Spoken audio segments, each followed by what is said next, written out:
Hi folks, I'm supposed to go live at 9, but unfortunately I've been invited to a podcast and I didn't want to say no, so I'm here a little bit early. I've been advised to say as little as I can about the Mkwanazi theatrics, and I'm actually going to take advice because we are going to unpack our side of the story at the Commission. But unlike the general, we're actually going to bring receipts, certified receipts. So it's going to be a very, very interesting week. I believe Fana Masimola is testifying tomorrow at the Commission. I certainly hope that the general comes with the truth. It would actually be fun to actually have a SAPS official tell the truth. It's been a while, but we're not here for SAPS tonight. I was going to speak on certain issues, but like I said, I've been advised not to. Keep our powder dry, in other words, but what I can tell you is that it's going to be explosive, and I think all thinking South Africans are going to look at this thing very, very differently. But just before we go there's a really interesting clip. It's doing the round on TikTok about General Mkwanazi and the Louis Vuitton bags.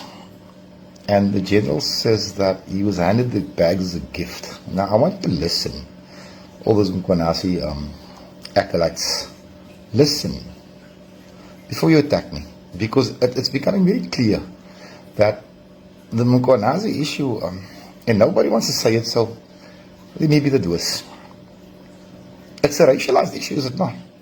Because I'm understanding that the people that are coming out in defense of Fadil Adams for the most part are coloreds, and the people that are defending Mkwanazi for the most part are black. And again, the racial lines between us, it's there, it's laid out, it's bare. Like, this is not about truth anymore. It's about color and culture. Truth is the first casualty. But anyway, so Mkwanazi says he got the Louis Vuitton bag or something like that. I don't know if it's a few Louis Vuitton bags. But General Louis Vuitton says that he was gifted a bag and he didn't know the value of the bag until he saw it in the newspapers, and then he went to ask his wife, and his wife told him the bag's expensive. Boss, my 6-year-old niece could tell you that Louis Vuitton is expensive. You're also asking us to believe that when you brought the bag home the first time, your wife didn't say, oops, Louis Vuitton, do you know what this costs? So you just innocently took the scary mo home, wrote around, got photoshopped them, got pictured with it, and when Paul O'Sullivan, who I've never met or spoken to or corresponded with ever, when he brought it up, you had to go ask your wife what the value of the bag was. You see those 3 stripes? It's Adidas. You know what that means? It's generally more expensive than the type of brands that you can get at Pep stores and Ackermans, where I actually like to shop. And everybody knows that. How stupid do you think you are? Tumusani mulamo. No, I don't love attention, I love truth. You seem to have a problem with truth. Go away. But that's not why I came here, because Mkwanazi will get his when I go to the Commission. And his good friend Kumalo. So, here's what I've got to say. And it's something I should have said last week, but in between feeling freak sick with this flu, which I'm convinced is like some strain of COVID, and this whole Commission taking all my attention, because we had to watch. And it's actually, get your popcorn ready, because it's actually fun.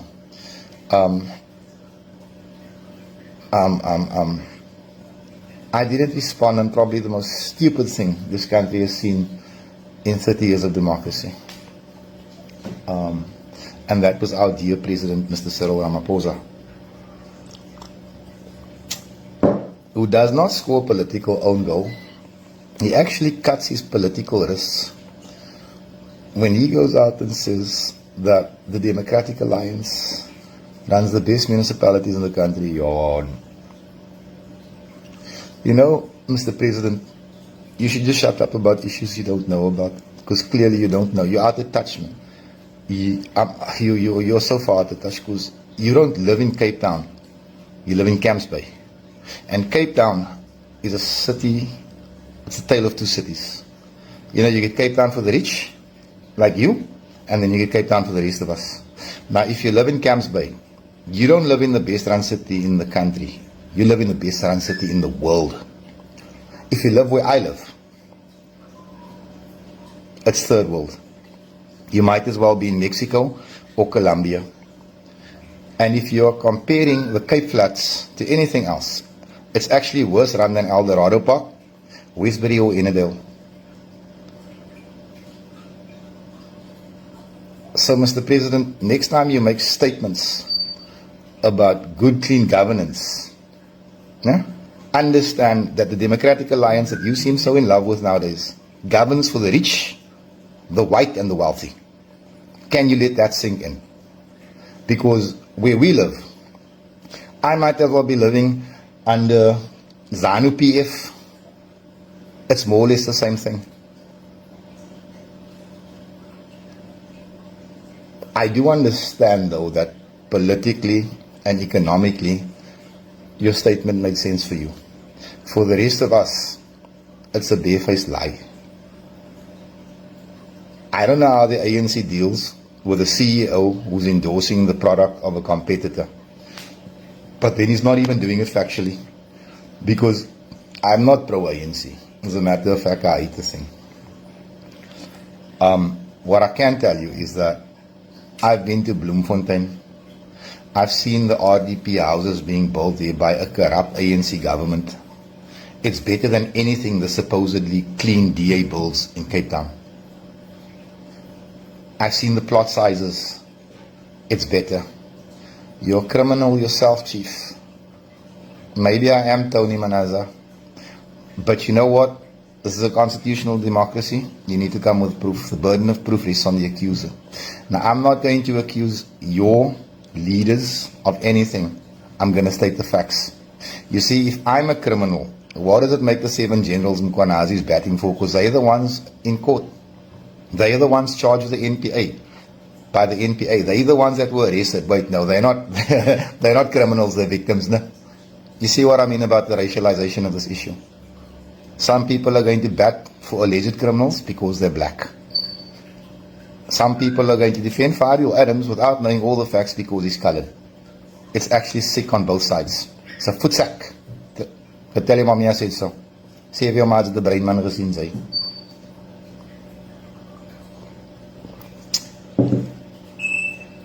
I can tell you, the fun part about all these people coming out here, here's one.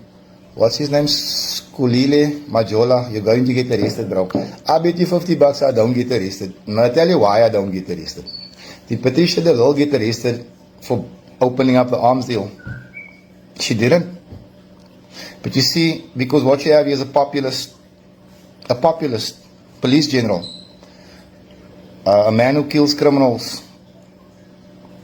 But he also appears to skit with criminals, and that's okay with you people.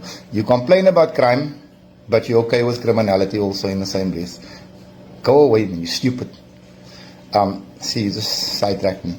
So where I'm at is, when we go to this commission, and we take out our receipts, and I'm talking fraudulent police clearances, I'm talking straight up lies by senior generals to Parliament, I'm talking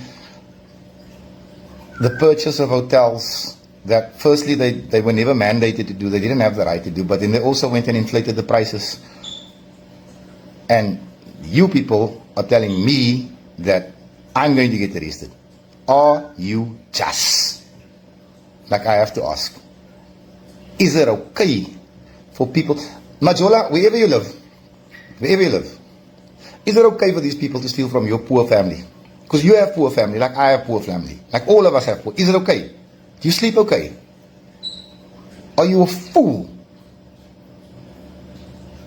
Poor people in this country are being fleeced.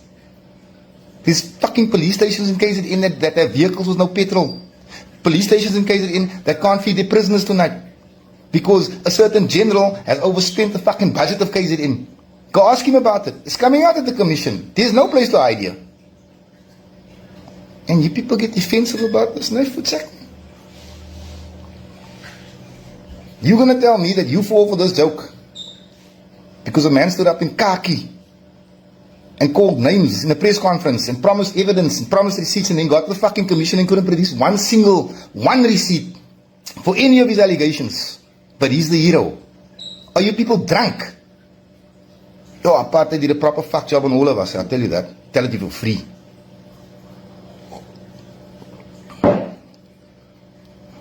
Understand? We still have to come and unpack. We have to come and explain slowly for people like you, Majola. Slowly. For slow people. Maybe then you'll understand exactly what happened. My word. My word. Anyway, so I actually came here to talk about President Ramaphosa's stupid statement, and then stupid people come into the fucking live and sidetrack me. Anyway, guys, I got to get ready for the podcast. We'll speak later. But it does become apparent that along racial lines, some of us are okay with blatant corruption. Some of us are okay with their own families suffering because of thieves, as long as we're the same color. I'm not. Understand me when I said I'm not. Right now, in Belleville, commercial crimes court, because we hounded a case for 7 years. 4 years. There's 8 coloreds in court because they stole. I didn't give a shit about the color. There's a lesson in that. The fact that Komalo them and whoever else, I couldn't give a shit if they're purple. If you stole, bruh, I'm coming for you. And if you don't like it, kyk skins in jou ma se moer, hy's wat sy behoort. So yeah, I'm off. I trust we're gonna have a good week this week. Understand when I unpack at the commission, if you're not going to respond to the facts, keep your beck. I'm asking you nicely, because it will get brutal. Because we are only coming with facts. We are not yet to tell a lie. Now, see, here's the 30%. Seta Bella, you're asking me why am I explaining myself here? This is my page. Yeah, I do what I like. I write what I like. I say what I like. You don't like it, scroll voorbij. You smoke as I can too. So at any rate, so when we come and we unpack truth and we rebut just about everything that idiot said in the commission, maybe then people's eyes will open. If it doesn't open for that, wait for the court case. The court case is going to go on. It's going to be long. And I'm almost sure that 7 people are going to jail. Then you can hate me. Until then, shut up. Speak later, guys. I see someone said in Kwanazi listening. Does it look like I give a shit? Like, seriously.